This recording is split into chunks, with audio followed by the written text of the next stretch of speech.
here.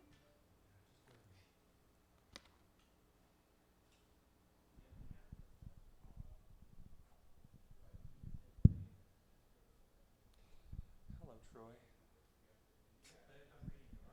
Oh. Do you know how many photos I got of those two guys in the Skeksis costume? Oh.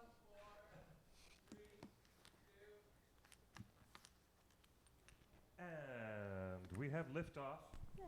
And you gave me the microphone that didn't work again. And this man is always trying to give me the mic. He's trying to shut me up. The man behind the curtain, the one that we're not supposed to pay attention to, that little man behind the curtain is trying to give me a microphone that doesn't work. Anyways, hi there. Hello, everybody. We're live on the air, it seems. Welcome again, all of our friendly hobbit lads and lasses, elf princes, kings of men, and even some of you dwarves out there wandering through the wilderness. Find a home, would you? You found a home. You're here. It's theonering.net. To our entire worldwide J.R.R. Tolkien fan audience, welcome, everybody. This is Torrent Tuesday, our live stream about all things Hobbity and Lord of the Ringsy and Silmarillion-y, and maybe even we'll talk a little bit about the upcoming, somewhat controversial, unexpectedly, we've walked into a Tolkien biography film that is about to be released by Fox Searchlight on May 10th. I think we're only less than 2 weeks away from a remarkable film that's going to come out and tell us the story. Well, maybe the early part of the story of J.R.R. Tolkien's young life and his relationship with the Tea Club Barovian Society, the TCBS, all of his young friends from school days before he actually was sent off to the war. And then, of course, we're going to talk about Tolkien. We're going to talk about, the epicness that was The Long Night. Wait a minute, did someone say spoilers? Wait, we have to figure out, Justin, what's our spoiler level today? Are we doing a mild, spoiler-free, or are we going to really get into the nitty-gritty? First impressions, no details. Okay, so, all right. I also have, somewhere very nearby, the luminous Ellen Monocrusos. Are you there, Ellen? Hello, Ellen. Lovely to see you. Nice to see you, too. Hi. And I say luminous because you work as a lighting designer, so I couldn't pick a better adjective. This is I'm sorry, I know. This is what you get when I'm sober. This is what you get. So you're getting what you get. So I know. Everybody, welcome. This is theonering.net. I'm Clifford Broadway, the Tolkien writer and contributor, writer and producer of the documentary film Ringer's Lord of the Fans, and for the past 20 years, your faithful writer and host with theonering.net. Happy birthday to theonering.net. Happy birthday to Torn. Oh, we're going to get copyright violation for the happy birthday song. Okay. I stopped. But is it open? It's open? It's open now? It's open? Meaning, we don't have to pay royalties for Anymore? happy birthday? Wow, heavens to Murgatroyd. Oh, that's right. Well, you know what? Now I gotta pay royalties to Hanna-Barbera for stealing that slogan from Snagglepuss. Heavens to Murgatroyd. Exit, stage left. Brilliant. No, guys, wow, yeah. Everybody under 40 is like, what is he talking about? What's he talking about? What is this Snagglepuss? They don't understand. This is so good. Yes, happy birthday. We're celebrating 20 years of theonering.net, which is literally the world's largest web portal for all things related to Tolkien. And in honor of his legacy, his literature, and his scholarship, and his good works, and a lot of fans picked up along the way by a certain 6-film series that a certain little Kiwi director made, Mr. Kiwi director Peter Jackson, also responsible for a big wave of fandom at the turn of the century. Yes. Wouldn't you know it? We really are dating ourselves because the century turned. Yes. 19 years ago. Oh, don't Do you believe that? So now we're at 20 years of theonering.net, and you know what? Wow, we're here.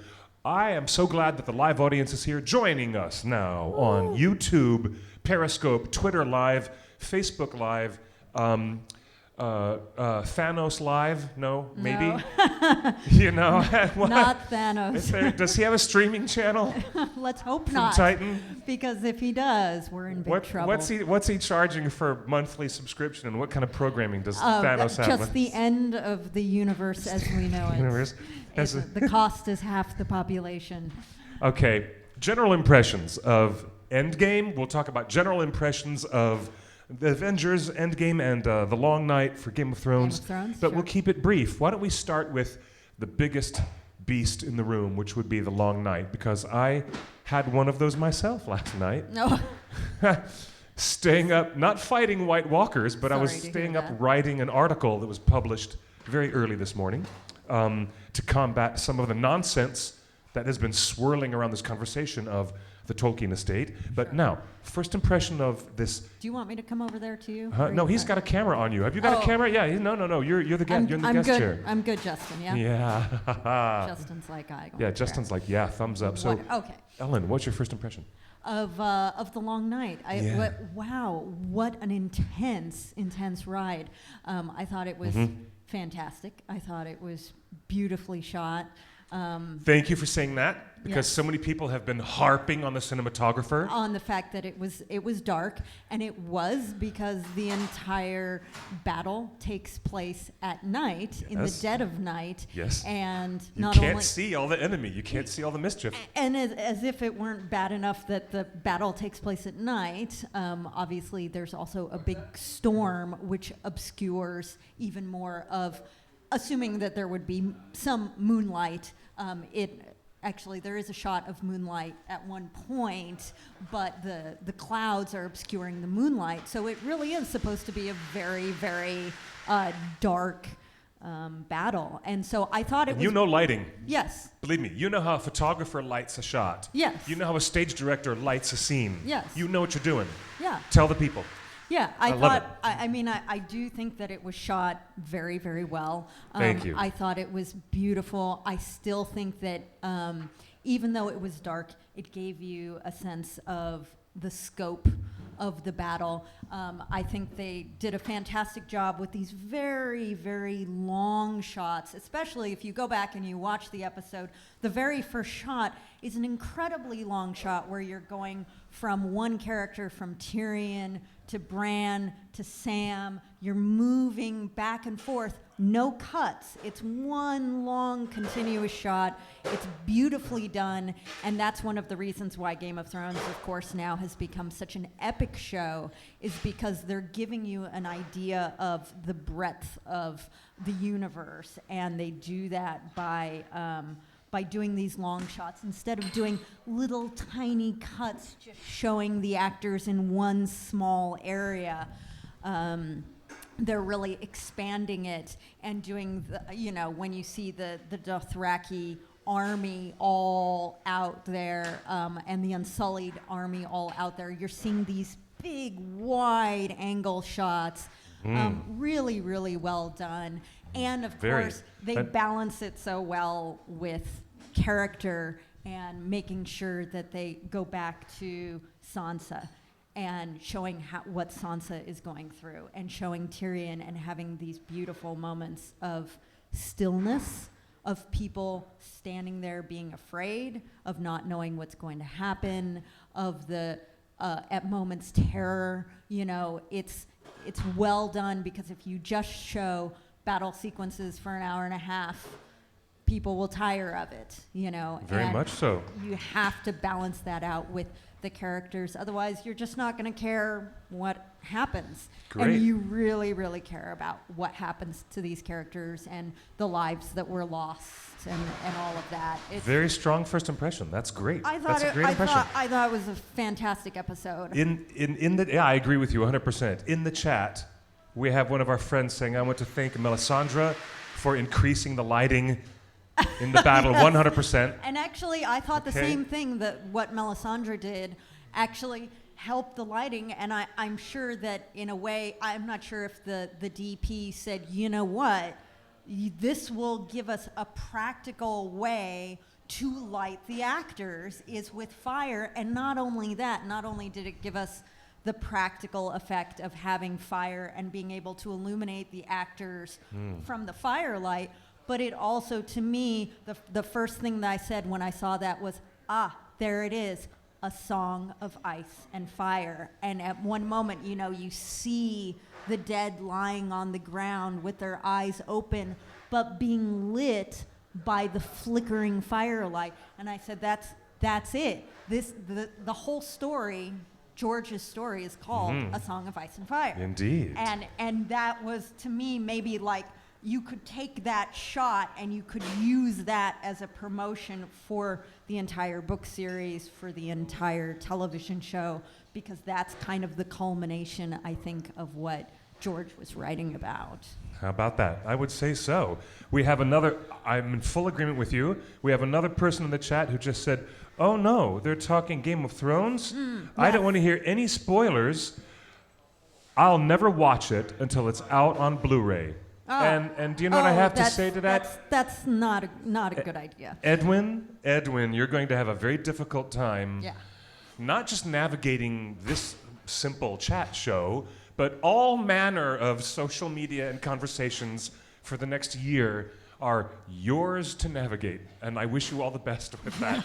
I wish you all the best. But yes, this is a spoiler-free moment to just say, my first impression of The Long Night was The Battle of Helm's Deep Revisited. Yeah, I mean... The Battle of Helm's Deep Revisited became such a prominent idea. Right. And I'm not telling any spoilers about the episode or the plot or who got killed or who survived. Honestly, I was expecting many, many, many, many more major characters to die. Yeah. Many, if not most. But we still have 3 episodes left. Yeah, so. Well, I really, but still, And I mean, it wasn't, it wasn't a copy of Helm's Deep. Oh, no, not at all. I mean, I don't think that it was... But it learned some important things from the pacing and the cutaways. Even as you mentioned, you very adroitly mentioned a moment ago how they cut away to other character moments. Well, Peter kept cutting away to Treebeard. Right. Peter Jackson had to cut away to the Merry and Pippin scenes, and all those things happened. But yes, but the analogy is... I mean, I would say that probably most filmmakers at this point have learned from Peter Jackson and have learned so much from how he shot his battle sequence. Now, obviously, he's not the first filmmaker to have ever shot a battle sequence. He learned from other great filmmakers like Kurosawa and all the greats that preceded him, but he added a whole other level of filmmaking to the filmmaking lore of how do you shoot a battle sequence. Indeed. And absolutely, I would say the producers of Game of Thrones looked back on what Peter Jackson did, what everyone else in film history has done as far as how do you shoot a battle sequence, and said, okay, this is how you shoot an effective, long, extended battle sequence. How do you do it without tiring out the audience? How do you keep the momentum going? How do you keep the audience engaged without them just going,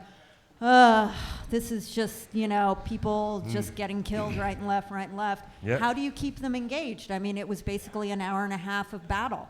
Indeed. How do you do it? And certainly they learned from Peter Jackson, It is nice to see the connective tissue in cinematic influences. Absolutely. Hello there, Douglas. I see you in the Facebook chat. He says, I thought this was going to be about the Tolkien movie. Well, yes, it is. It will be. We have just an hour. And within that hour, we're just talking about our first impressions of some of the biggest, most significant things in fantasy that have been happening around us. And that includes our first response to Endgame and The Long Night, which was that episode 3 of season 8. And because we're here with you now, we're going to get this out of the way first, and we'll be talking about the Tolkien movie as well. But my first impression of Avengers is, wow, that was a Radagast moment. And I'm bringing it back to Tolkien just so you guys are with me. Yeah, absolutely. So in the Battle of the Five Armies, Radagast, one of my favorite characters, blithely shows up at the very end of the Battle of the Five Armies with no dialogue. He's flying in on an eagle, Okay, great. And so there were just a lot of characters that were just like, blink, and you miss them.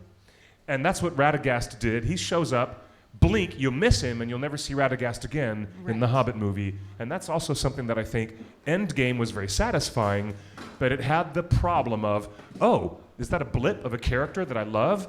Well, they have no dialogue, and they're not going to say anything or do anything except be there and miss them. I'll miss them on screen. So everybody seems to have this problem these days of overstuffing their battles. Can I offer a kind of mini spoiler on the end of Endgame? I've already promised everyone in the show that this is a spoiler-free discussion of only first impressions of what we saw, and that was my best. What if it's an Easter egg that people should look for? I would kindly discourage spoilers. You guys are hearing the voice of JC. He is the owner and proprietor of the excellent establishment where we're here today, Scum and Villainy Cantina. Let me just say this. I read an article today that says that there is a Marvel Cinematic Universe character that is a fan favorite that was kind of an Easter egg footnote in a different MCU movie that shows up in this movie, and if you blink, you miss it. Tiny little speck of a character coming through one of the Doctor Strange type Portals. things. Yeah. Ooh, wow. Okay. Right before yeah. Interesting. So keep an eye out. Oh, I didn't know that. The next time we watch it. It's maybe should I say it's related to George Lucas in a way? Ah. If you want to connect those dots. Sure. Oh, okay, intriguing. It all connects. Okay, well, we'll talk about that after the show. All right, very cool. Very cool. All right, hello everyone in the chat. I see you on the Facebook chat, on the YouTube chat. What happened to the old Nan Game of Thrones in the books? She seems like a very interesting character. What happened to the old Nan? Was that meaning the old Nan in Winterfell? I don't think the old Nan. You mean the one who was in season 1, episode 1, talking to Bran about stories of the children of the forest and stuff? Yeah. I don't think she survived the occupation of the Boltons. No. When the Boltons showed up, she probably was killed. Yeah. I don't know. I believe that she was killed pretty early on, along with a good portion of the inhabitants of Winterfell when the occupation occurred. Hi, Brittany. So- Hi, Kieran. Hi, Emily. Hey, yes, everybody, yes. It's so nice to see everyone here in the live show. Wow, hey, look, there's Roland. Everybody, hey, welcome to this live show. Welcome. Ellen, hello. Hello, Cliff. Welcome to the live show. Thank you. Okay, Glad good to stuff. be here. Yeah, me too. Me too, I'm so glad. Always glad to have you here. Thank you. Now, yes, Douglas, we just managed to say nothing spoiling Endgame. Yeah. See what I mean? See? All the people We are can very do it. happy that we just did not spoil anything. And but go see it, for God's anyways. sakes. Go see it. It's time. I want to get to the nuts and bolts of the broader conversation that the Tolkien fans are having about the upcoming Fox Searchlight film, Tolkien, Yes. directed by Dome Korakowski, focusing on the very first half, not the latter half, but the first half of Tolkien's life. Sure. That may be, in and of itself, a spoiler. I hate to do that to you, but let's talk about that because Well, that's certainly shown in the trailer. I mean, Cliff and I have both seen advanced screenings of the movie. The screening that I saw was a while ago, probably a couple months ago now, and it was a test screening. So, and we're both under NDA, so we obviously can't give you any real details about the movie.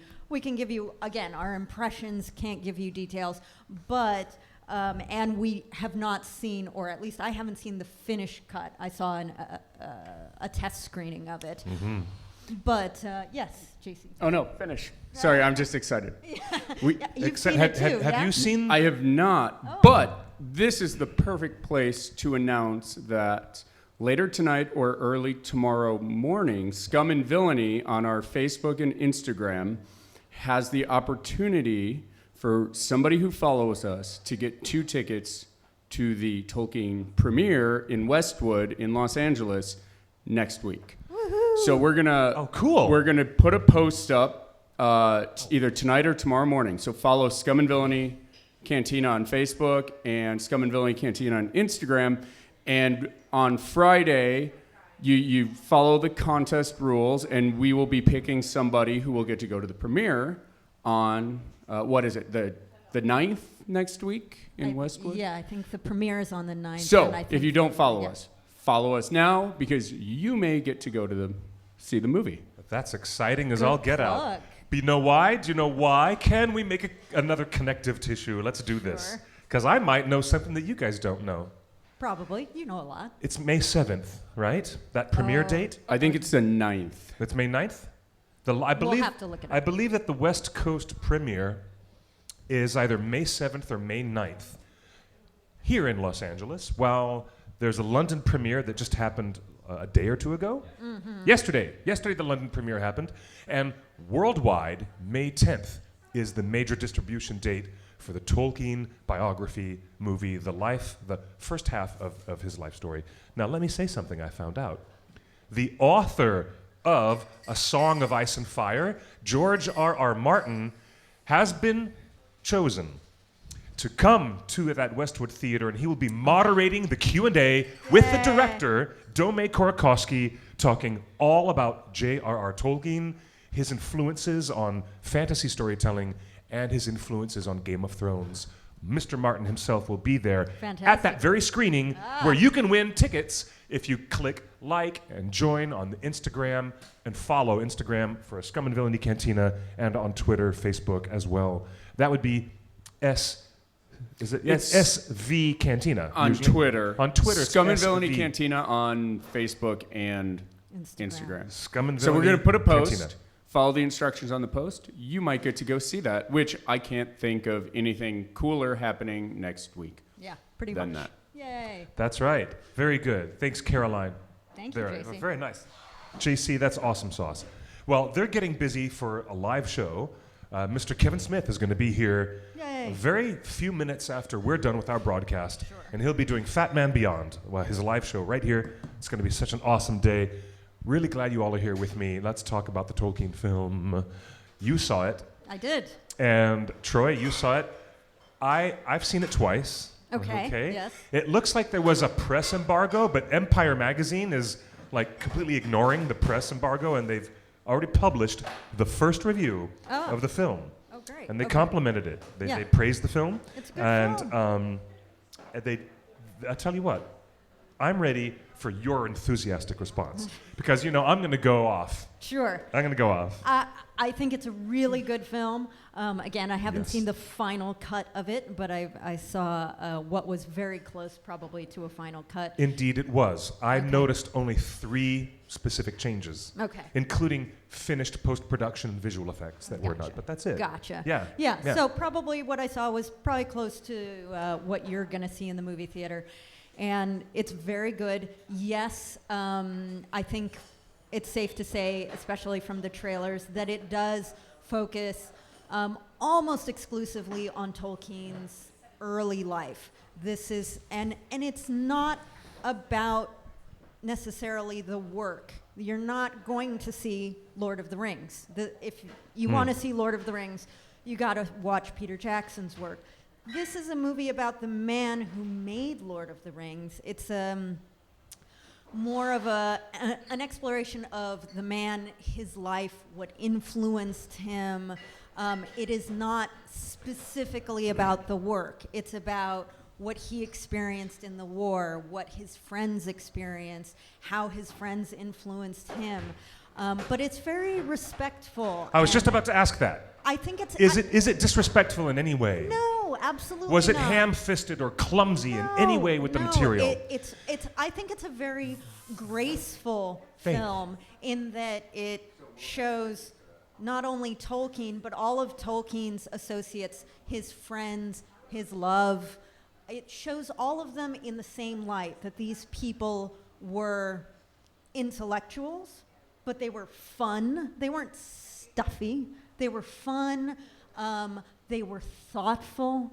They were compassionate people. And I think And that... quite often in circumstances they didn't really want to be in. Yeah, and I think it's very respectful of all of them. It shows that they were all very, very smart people, people that you would want to hang out with, people that you would want to say, yes, I want to sit down, have a drink with you, and discuss all sorts of literary, prose, poetry, novels, music. I mean, these were very interesting people, and I think that really comes through, that these were not mean people, that they were not stupid, that they were not angry people, that they were kind of, in a way, the best of us. They weren't perfect. They show that they make mistakes, and they say and do things that, sometimes they go, oh, wish I hadn't done that, wish I hadn't said that. They're human, They're not put on this pedestal of being gods. They're people. But it's very respectful, and it also explores what I think is the brilliance of Tolkien, because it does go into how he created the languages, and how his mentor, the professor at Oxford, was so impressed with his intellect, what he was able to create. So it does go into that as well.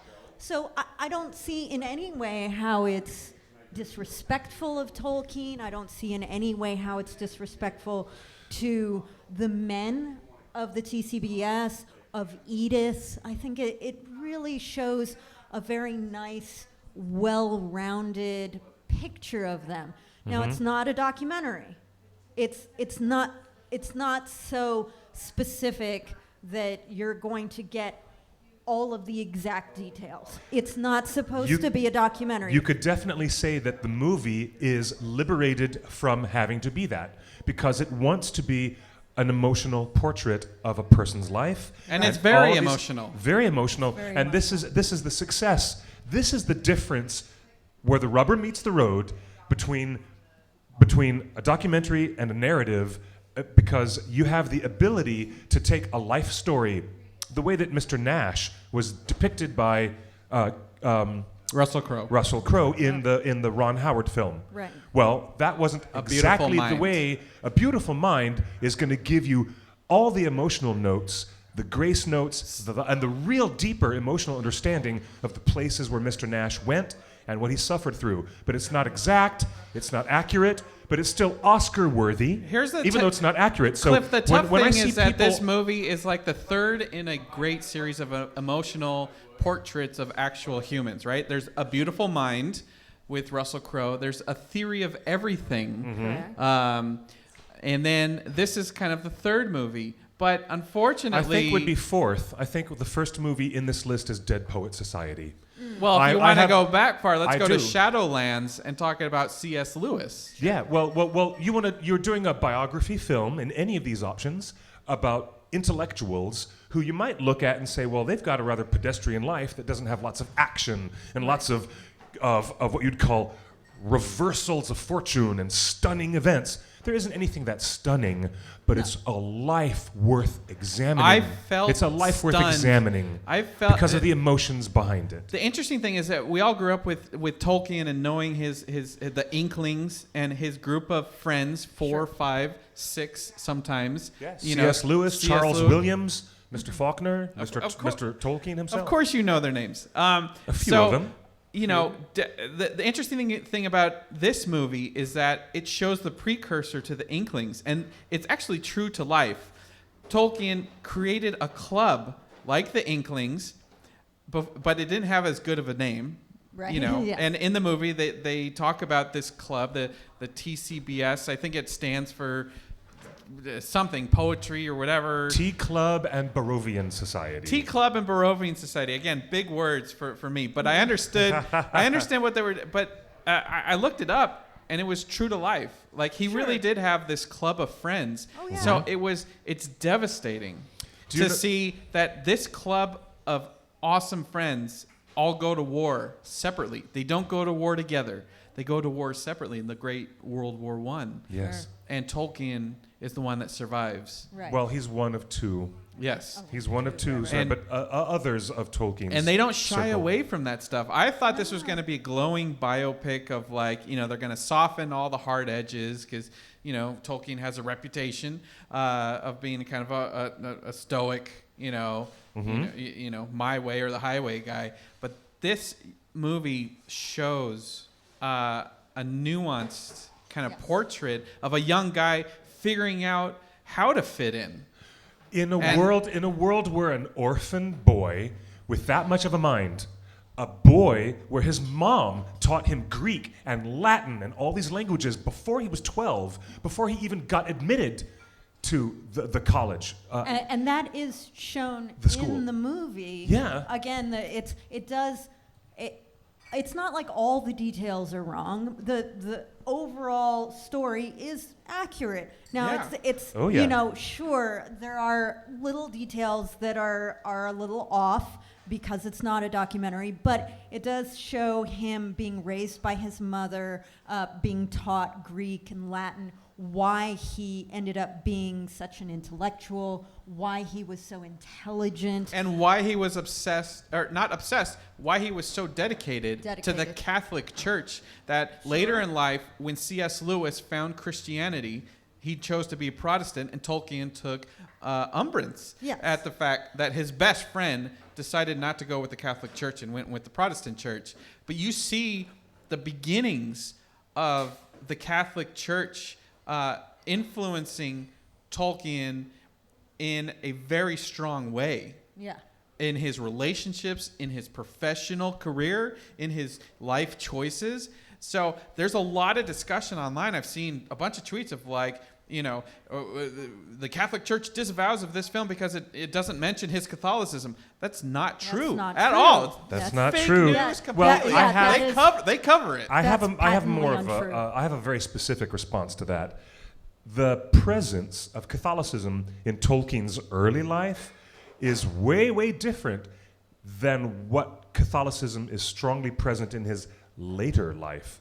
And that is represented in the movie as well. when The he- fact that Catholicism was not as much of an influence in his early life because he wasn't raised as a strong Catholic. He moved towards Catholicism later in life. So the movie doesn't really focus on that as much. It's not. But it's there. But it is there, but it's not the biggest point because when he was 10 years old, it wasn't the strongest item in his life. But they do certainly go over that, and they go over Edith's Catholicism. It is brought up in the movie. Now, if you want a movie about Catholicism, no, this is not it, because this is a movie about Tolkien. But they and don't ignore it. They don't No. ignore So it. They all don't of that, ignore it. all that Twitter talk about No. the I- absence of religion in this It's movie patently is false. and it's handled so well. I'm not a Catholic, so so I don't know where they're coming from, but there was a father who there was an article published in a Catholic publication saying that the Tolkien movie completely eliminates the presence of Tolkien's Catholicism No. in Not the movie. true. That is and not that true. is, and I hate to go counter to what the good father said, but it's not quite not. accurate It's because I don't not. know if we saw the same movie. There was a person who engaged with me on Twitter today and went directly after Dome Korakowski, the director, and he said, the Tolkien movie is done with respect and admiration towards the professor, and I will do as many Q&As as possible to answer all fans' questions about the choices in the film and how we strived for the best possible film. And her response was, no movie about Tolkien that utterly eliminates his faith and its impact on his work, how Catholicism specifically informed The Hobbit and Lord of the Rings, is respectful. No movie is respectful that utterly eliminates these elements, is what she said. Full stop.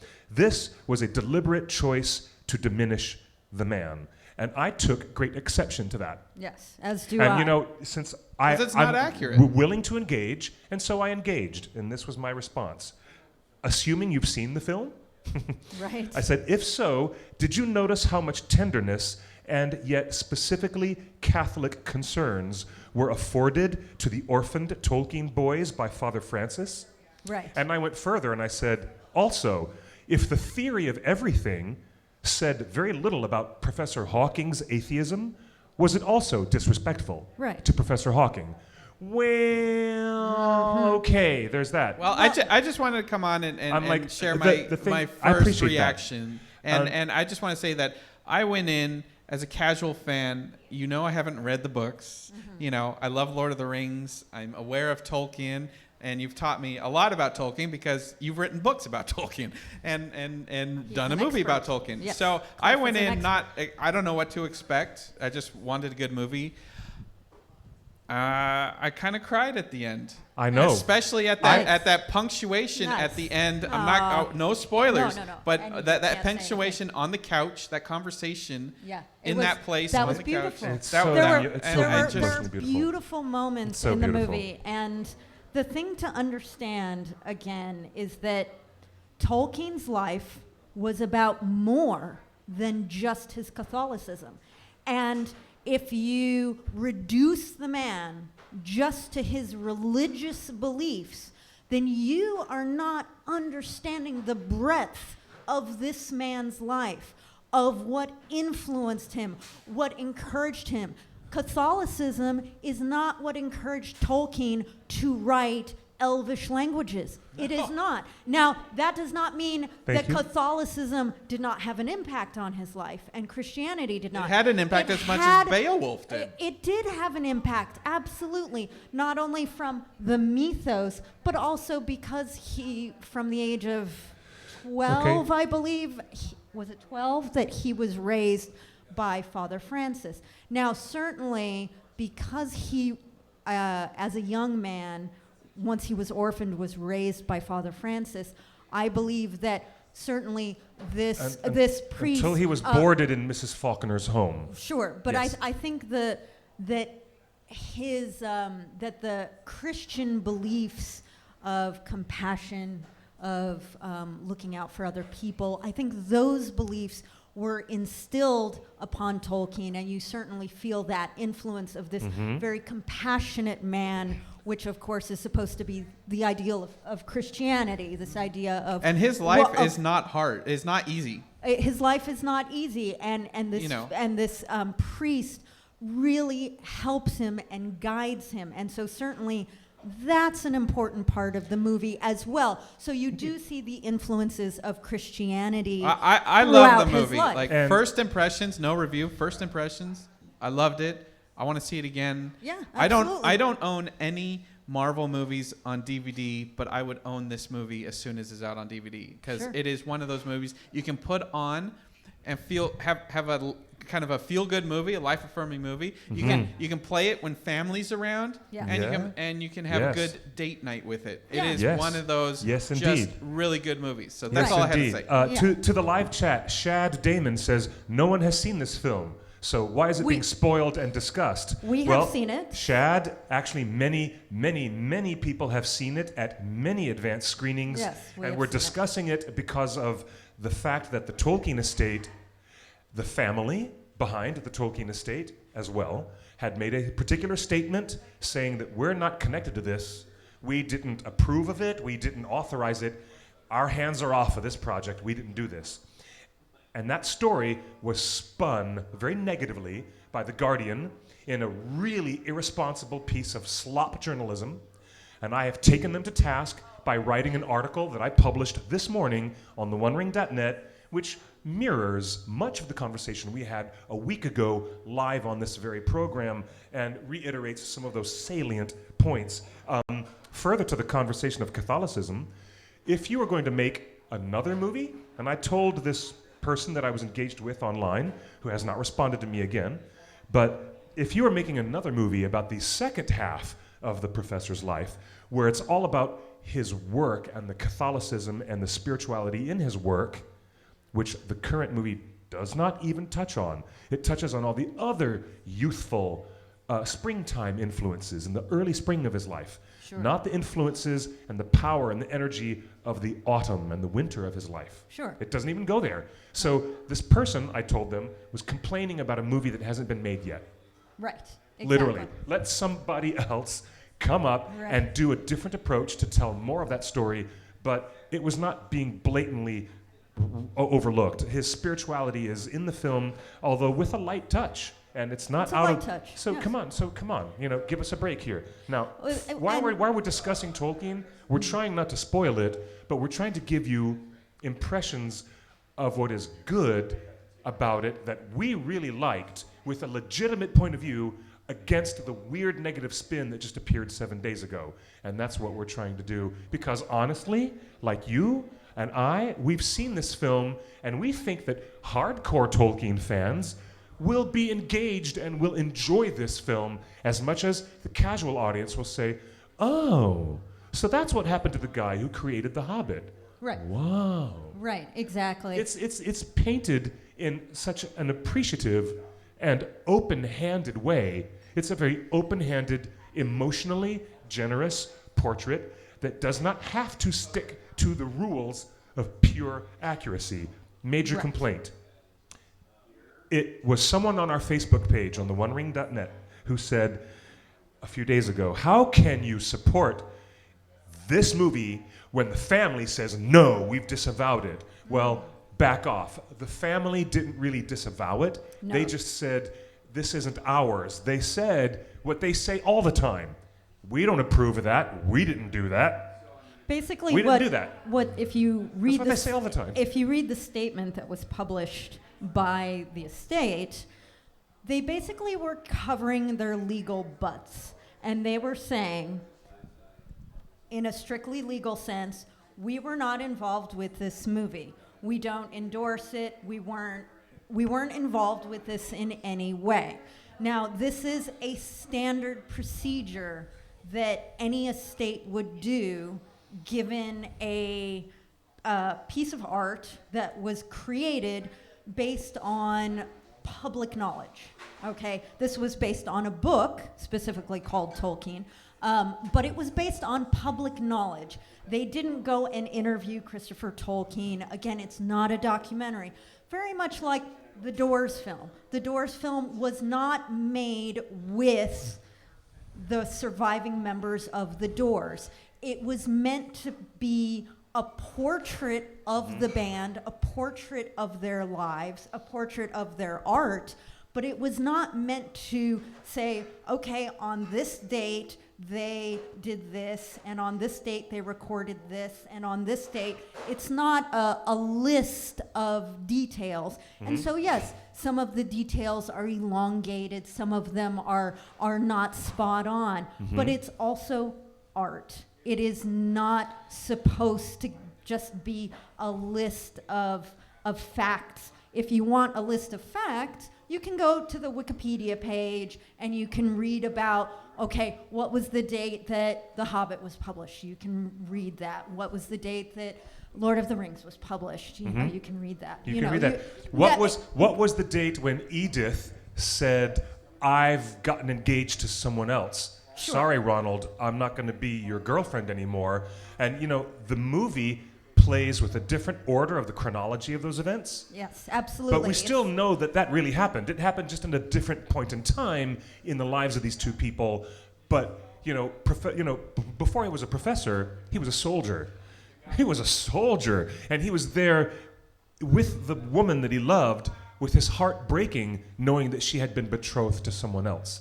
And it's really about painting that It's about the emotion. emotional Yes. portrait of a man Yes. rather than, so on this date in 1941, this happened. And then on this date, that it's not a dry movie, which a lot of documentaries can be very dry. And that's always kind of the fine line that every filmmaker has to navigate of giving you enough details, but not making it so dry that you're just like, dum-de-dum-de-dum, I'm bored because this is just a bunch of details.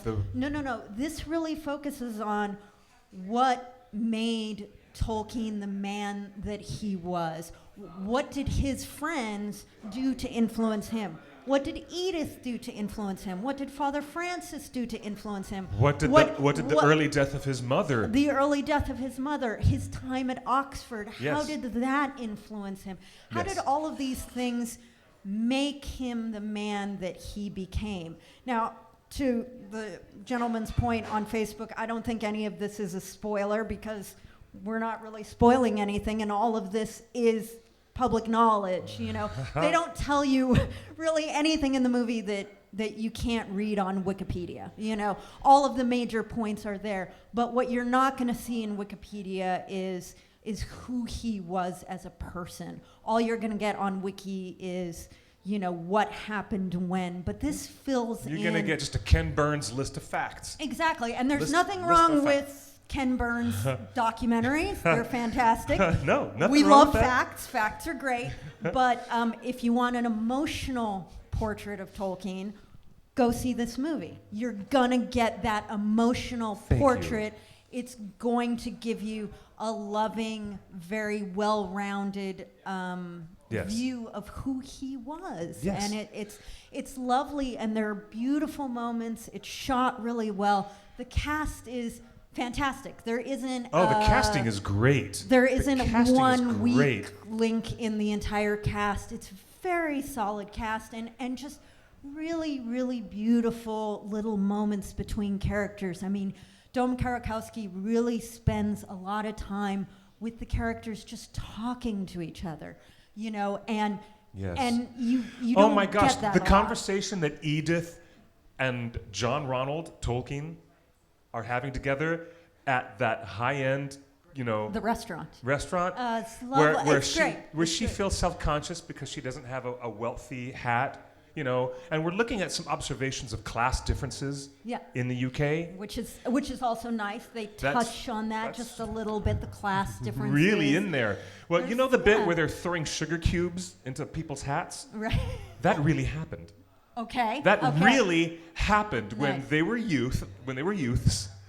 The glorious result of Tolkien's misspent Sure. youth, him throwing sugar cubes at stuffy ladies' hats at this overstuffy restaurant. And that's that what I'm- really happened. But it's nice because it shows kind of this fun, slightly mischievous part of Tolkien and his friends that Yes. they, even though they were Yes. intellectuals, they were not stuffy, boring people who just sat there and read Greek and Latin all day.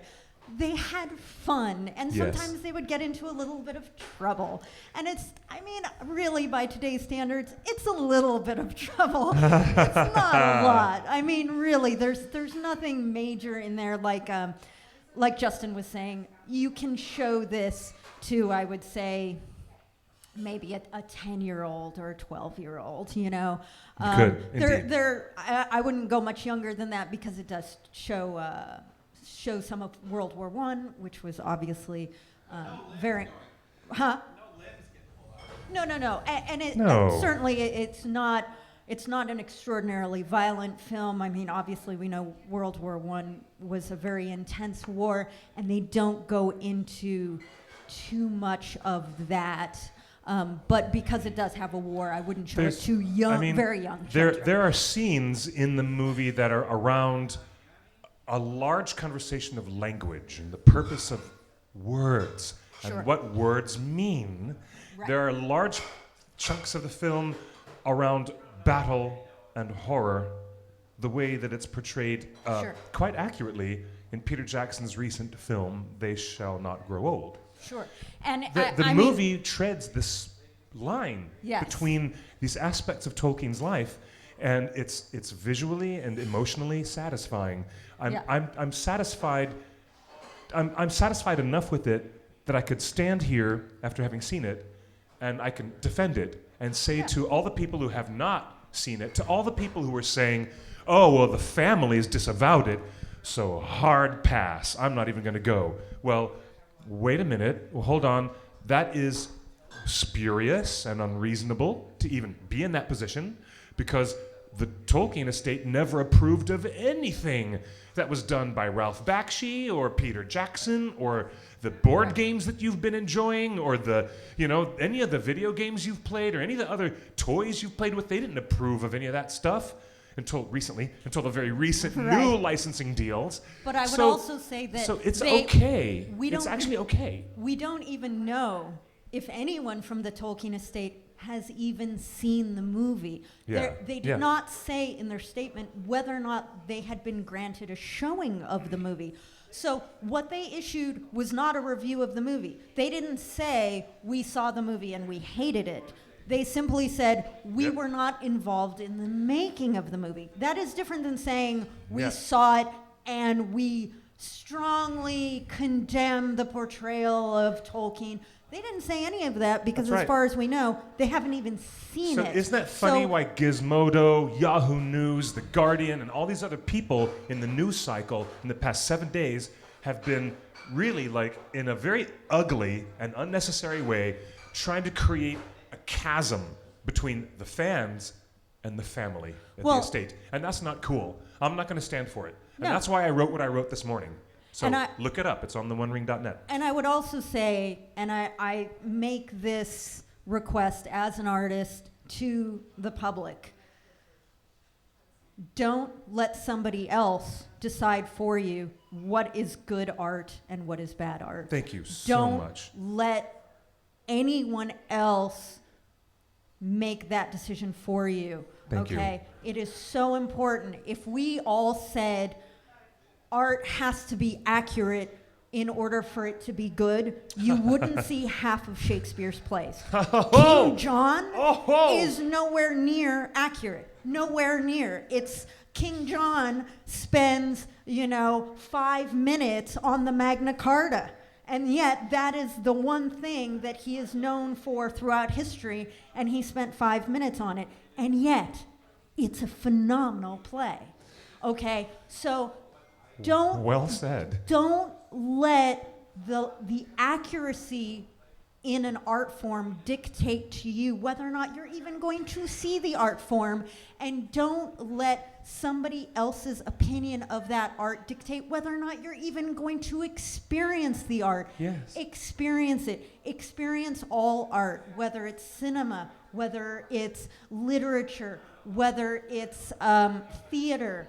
Experience art and then make the decision for yourself. There is nothing worse than saying, I'm not going to read that book because someone told me it's bad.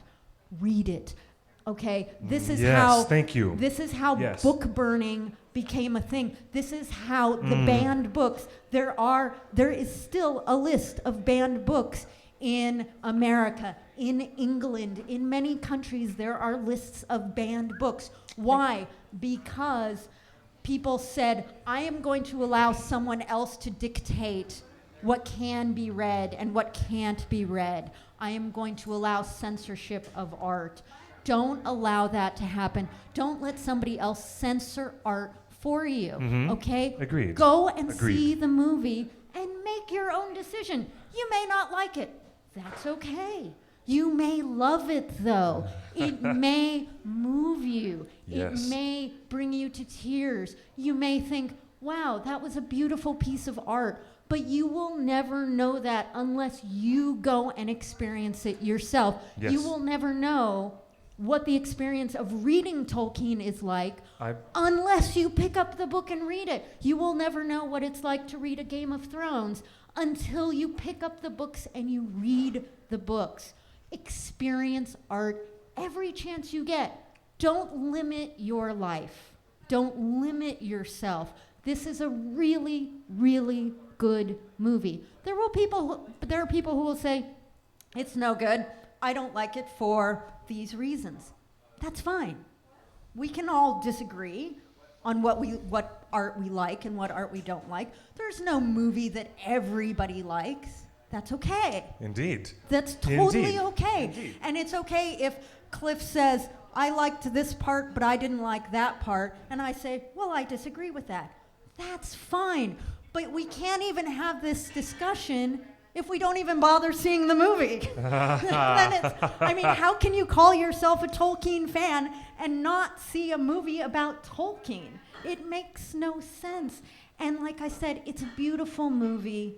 Nicholas Hoult does a wonderful job. He is a fantastic actor. I mean, come on. Have you seen any other movie that he's been in? Yes. You've seen X-Men.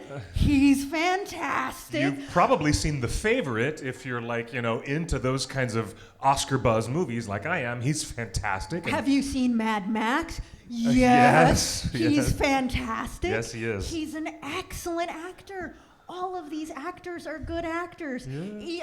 They love you in the chat. Even if you don't like maybe the writing of the movie, you're gonna see good performances. Watch Nicholas Hoult do what he does best. He is a good actor, and if any of you Yes. out there are studying to be actors, if you just enjoy good acting, watch what he does. Watch what he Yes. does with such subtlety, with such grace. Watch how Dom Karakowski works with his actors so that they're Yes. not chewing the scenery, so that they're not over the top, that they have these beautiful moments where they're just sitting and they're talking for 5 minutes and you're not bored. You're emotionally engaged. You're emotionally Yes. engaged in these actors because there's a truthfulness to every moment in the film. There's Yes. a truthfulness to these characters. Go see it for yourself. Don't let The Guardian tell you whether or not you're going to go enjoy Yes, a film. Go exactly. see it and then make up your own mind. There is nothing worse in this world than saying, you know what? I'm going to switch off my brain and I'm going to let everyone else decide for me. Do not ever let somebody else decide for you. Don't ever do that. I'm gonna love you forever for that, Ellen. Ladies and gentlemen, Ellen Monocrusoe. Ladies and gentlemen, That's my soapbox. that was beautiful. There are people in the that's my chat saying. soapbox. People in the chat are saying, "Damn, this lady's dropping truth bombs." Boom. This is actually happening. Okay. Vicky says Tolkien anything is a beautiful experience. It's a beautiful experience. Now, if the movie was unsuccessful, we at theonering.net would have told you a long time ago. Yeah. The way that Peter Jackson had Faramir drag Frodo and Sam all the way to Osgiliath, years and years ago when that happened, we told you that we were pissed off about it. We told you it was wrong. And it didn't matter. Everybody loved the movie anyways, and people got to experience it. But you know what? We're not, the grand arbiter of all taste in fandom. Right. But this is a conversation worthy of having because we want to counteract the unnecessary negative spin that has come from many news outlets. Keep in mind that a simple garden variety legal statement of the Tolkien Estate saying this is not an authorized piece is what they're really telling you is, go ahead, enjoy your Tolkien movie, but if you want the real story of what's really behind it, pick up the Humphrey Carpenter biography, which we authorized, which tells the complete story, and dig a little further. It is an invitation to more scholarship.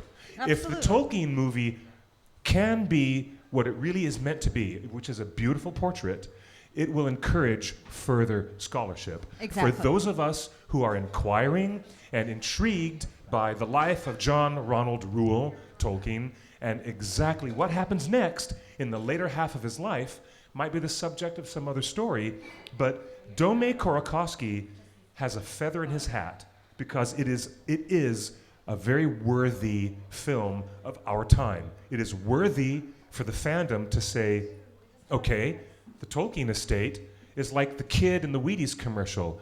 He won't eat it. He hates everything. Right. Remember Mikey? Yeah. Remember? All right, I'm really dating myself now. But in the cereal commercial, Mikey wouldn't eat the cereal, and his brother said, he won't eat it. He hates everything. Well, the Tolkien Estate, they won't eat it. They hate everything. And that's okay, too. That's okay. And that's okay, too. Now, the success or failure of theonering.net is not at stake. We've been here for 20 years, Right. and we're celebrating a grand birthday since April 24th. That is literally the 20-year mark for theonering.net, in our existence of bringing news and gossip, information and fun, context and fun that we've been working on an all-volunteer basis, none of us getting paid for it, for years to bring you context and fun. And here's the context. This is the reason why I wrote what I wrote this morning, why I'm really uplifted by your insight.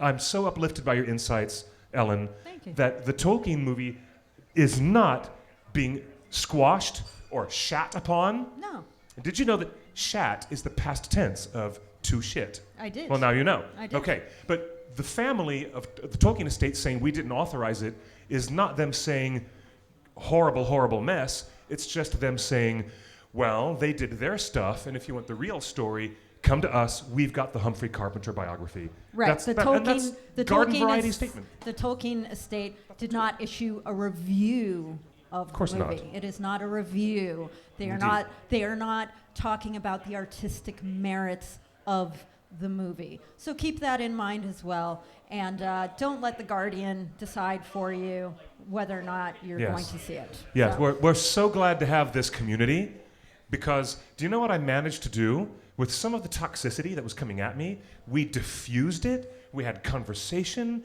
Yeah. and one man who told me earlier today that I was the pot calling the kettle black, I actually talked to him, and then he talked to me back, and he's like, you know what? Wow, maybe this is a cool opening in the conversation for us instead of us being at each other's throats. Yeah. And I'm like, wow, I had a conversation with someone on social media, and it did not turn sour. It actually created an opening in our listening with each other. And that's what we're here for, to open our listening and to open our heart. Now, thank you very much. Is that the end of the show? I No, think wait a it minute. is. Okay, that's the end of the show. we got a wrap. Ellen Monacrusos, tell us where we can find you, my dear, on Oh. Instagram. Where can we find you? I am at Ellen Monacrusos on Instagram and on Twitter. And this is Clifford on QuickBeam. I'm QuickBeam2000, 2000. yeah, on Instagram and Twitter, QuickBeam2000. And you can follow us. This is theonering.net, celebrating 20 solid years of being the biggest, best web portal for all Tolkien fans. Everyone is welcome, of all age, race, class, identity, culture, background, orientation. Who cares? You're Tolkien fans, you're with us. Yeah. And this is a conversation worth having, even though the estate has said, we didn't make this film. Well, guess what? A very talented director named Dome Korakowski from Finland, he made this film for you guys because of his love of Professor Tolkien. It's And beautiful. it shows. Go It see it. really shows. Go see it. Until next week.